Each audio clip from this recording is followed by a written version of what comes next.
The Biggest Bear, written by Lind Ward.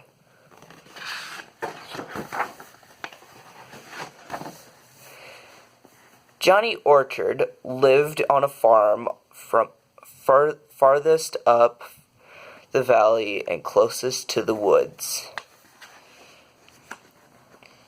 On the hill behind the barn, Johnny's grandfather had planted a few apple trees. These were the only apple trees in the valley, and they were known as Orchard's Orchard. Whenever Johnny went down the road to the store for a piece of maple sugar or something, he always felt humiliated. The other barns in the valley usually had a bear skin nailed up to dry, but never Johnny's barn. Every fall for 3 years, Mr. McLean had come in with a bear.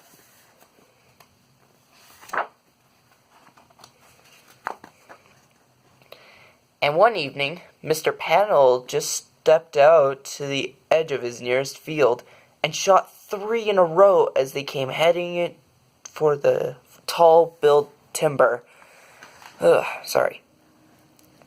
It is true that Johnny's grandfather had met a bear once when he was on the way back from picking apples, but he had gone in one direction while the bear had gone in another.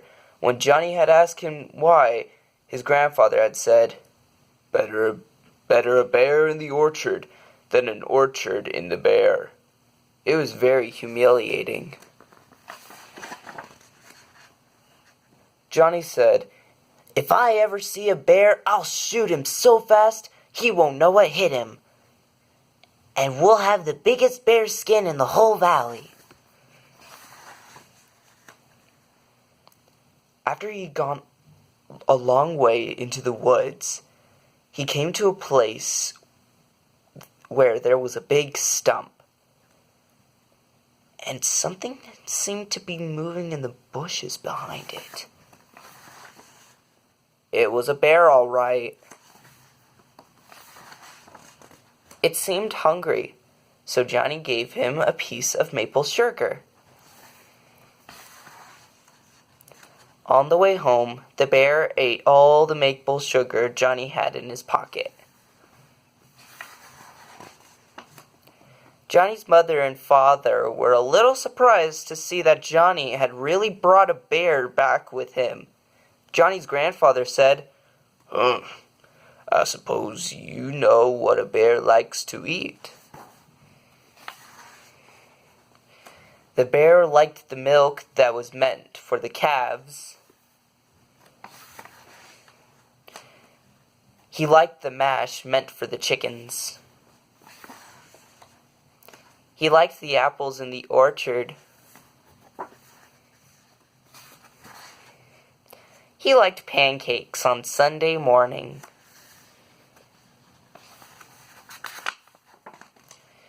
And most especially, he liked the maple sugar Johnny brought him from the store. There was hardly anything he didn't like, and Johnny's mother got pretty upset when he started looking for things on the kitchen shelves.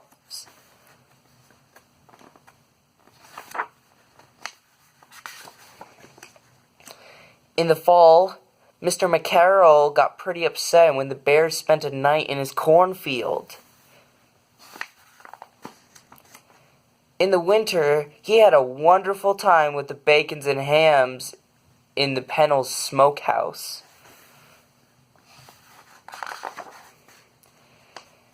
It was bad enough that he emptied all the sap buckets when the McLeans were tapping their maple trees in the spring. But it was worse later when he got in Mr. McLean's shed and drank up most of their maple syrup. He was always eating, it seemed, and he grew pretty fast and got very big. Finally, Mr. McLean started talking to Mr. Pennell. They both wanted to see Mr. McCarroll. Then they all came to see Johnny and his father.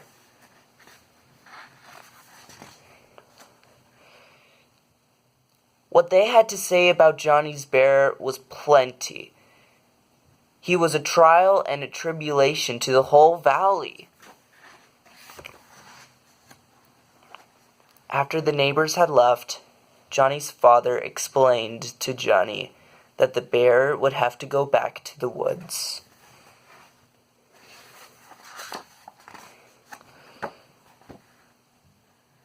So, the next morning, Johnny started out. They walked for miles due west on an old lumber road, way past Baldwin's Hill, in an old clearing that was overgrown with raspberries.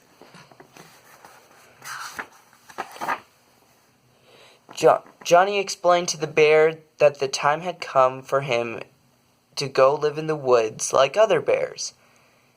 He gave the bear a last hug and started the long walk home.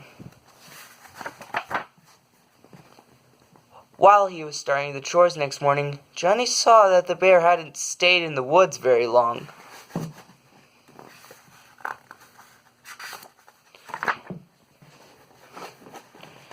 So, Johnny started out again, due east this time, to the Blueberry Bluff, past Watson's Hill.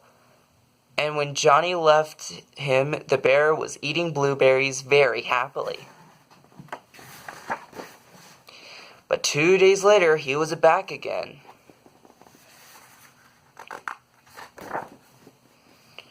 Oh, sorry.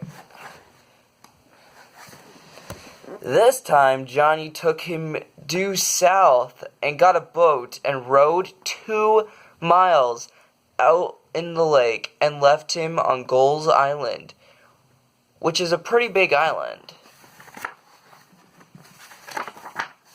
But the next morning, there he was, not even very wet.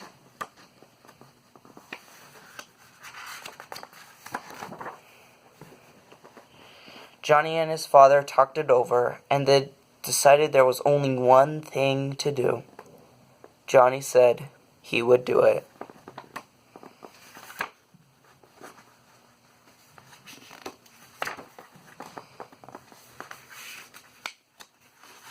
Sorry? They didn't really have to go very far, but Johnny somehow kept on walking. They went north this time. There were no roads there, and it was part of the woods where Johnny had never been before.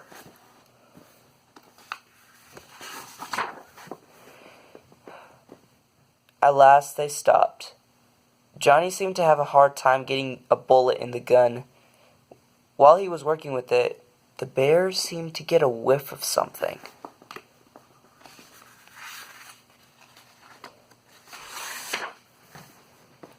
Without warning, he took off through the woods. Johnny went with him. They went through the woods so fast that Johnny lost his gun, but he held on to the rope. They seemed to heading for sort of a little log house.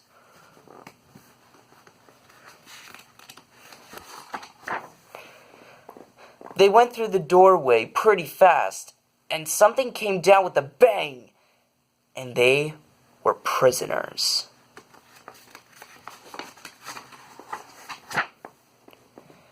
When Johnny looked around, he saw the bear was happily chewing on a big lump of maple sugar that had been put up in the trap for bait.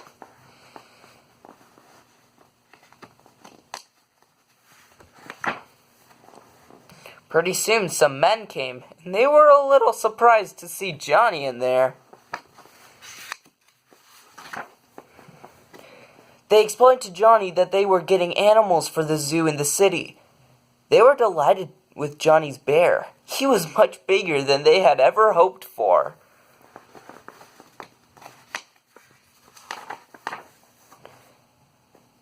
"He will have a fine place to live, and all he wants to eat," the men told Johnny, "and you could come and see him whenever you want to."